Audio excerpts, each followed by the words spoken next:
I'm going to teach you how to set your scene and take number with the Zoom F6. First off, you're going to want to go into your settings, obviously. You're going to go down to the record option, hit the metadata, select scene name, and select the mode. This will give you the username, current folder, and the date.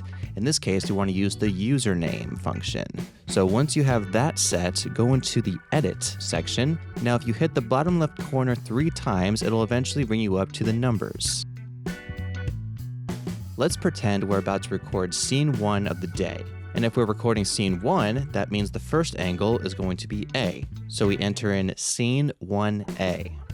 Once you have that set and entered, make sure that your fader is on, because if it's all the way to the left, it's muted and it won't record a track.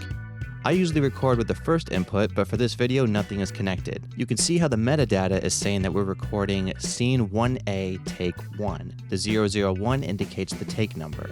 Now let's say we're moving on to scene 2. Let's go back into the metadata and repeat the process we just did. This time, we're going to erase the 1 and replace that with the 2.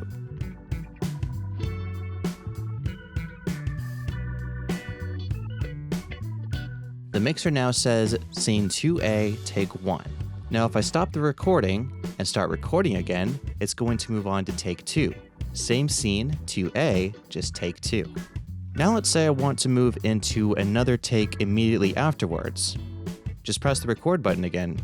Now let's say you want to pause the recording while you're in mid-session. Instead of pressing the record button, press the play/pause button to the right of the record button.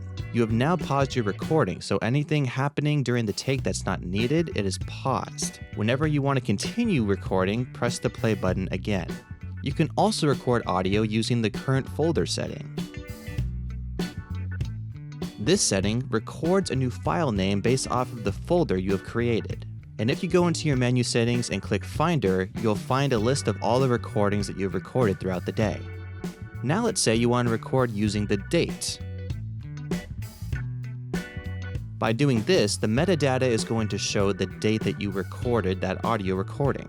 It's not going to show the scene and take number, nor is it going to show the folder you're using, unless your folder is the date. If you want to backtrack, you can go into your scene history and check out all of the scene and take numbers that you have recorded over time. Now let's say you want to switch your camera angle. We would move from scene 2A to scene 2B.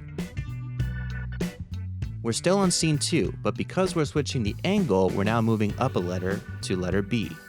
I hope this video helped, and if you want to watch more videos on the Zoom F6, check out these videos right here.